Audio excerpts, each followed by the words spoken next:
So, ito lang yung meron ako. So,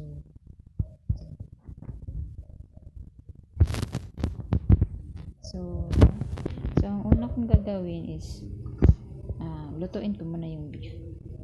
So, may kawali na ako. Painitin ko na siya.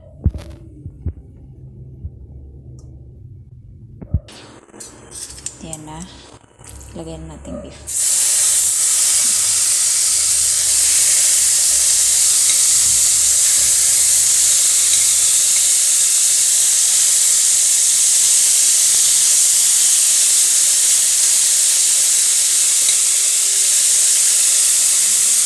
So, yung beef, nilagyan ko lang siya ng salt and pepper na konti lang.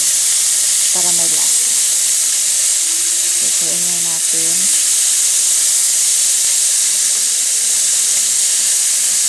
Hindi naman kailangan sobrang luto. Yung palagay mo na okay na siya, huwag mo siyang painitin. Okay na.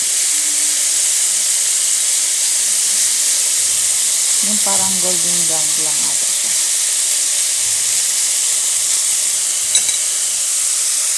Tingnan natin.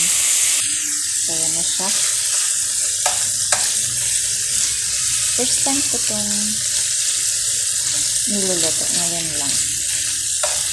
Tingnan natin kung anong kalabasan nito.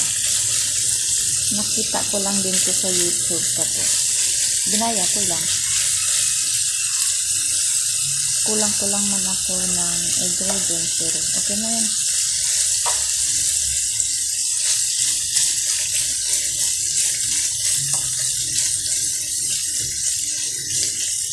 Parang ang kulang ko ata is pepper paste at saka pepper flakes. Yun lang ang wala.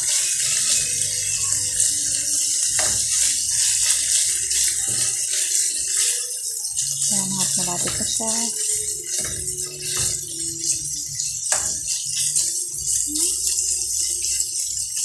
Siguro yan ako yung golden brown.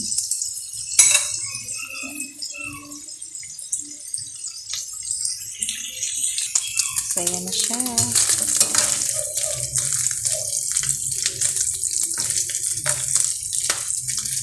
So, pagkatapos nito, set aside lang natin. Patanggalin na natin. Patayin ko muna itong apoy. Yan siya. Set aside.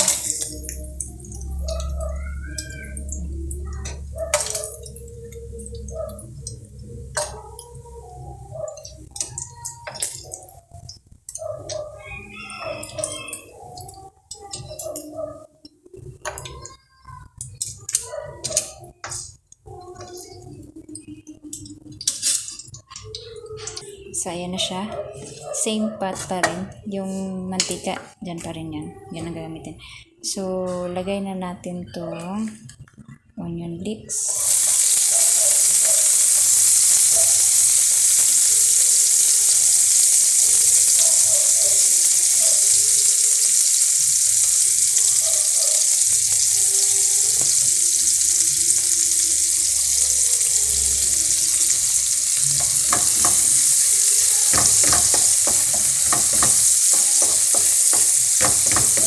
Halo-halo lang.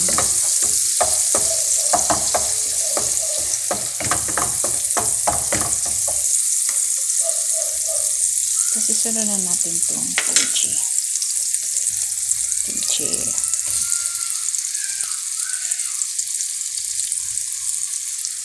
Yan.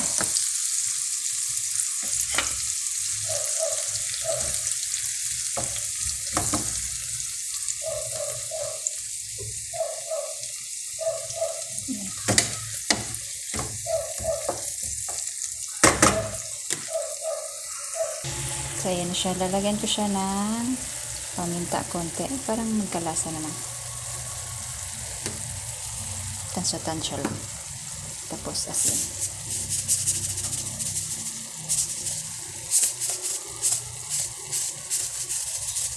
Yan.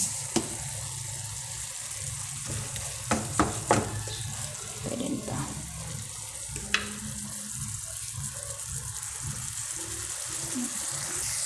Tapos, isusunod na natin tong rice. Hirap!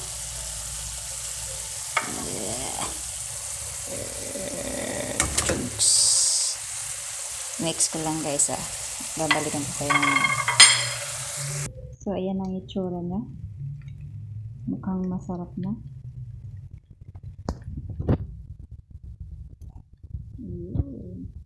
Dilim. Ayan na siya. Lutuin lang muna natin. Yan, malapit na siya maluto. Lalagyan natin ng sesame oil. Tansya-tansya lang dito. Yan. Ayan na siya guys. Nilagyan ko lang ng onion leeks garnish. Tapos, ilagay na natin yung beef. Ito. Yan. Beef.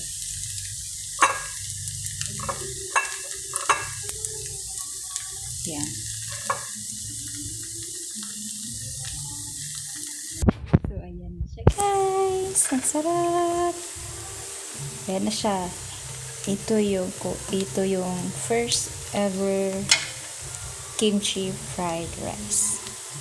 Kain!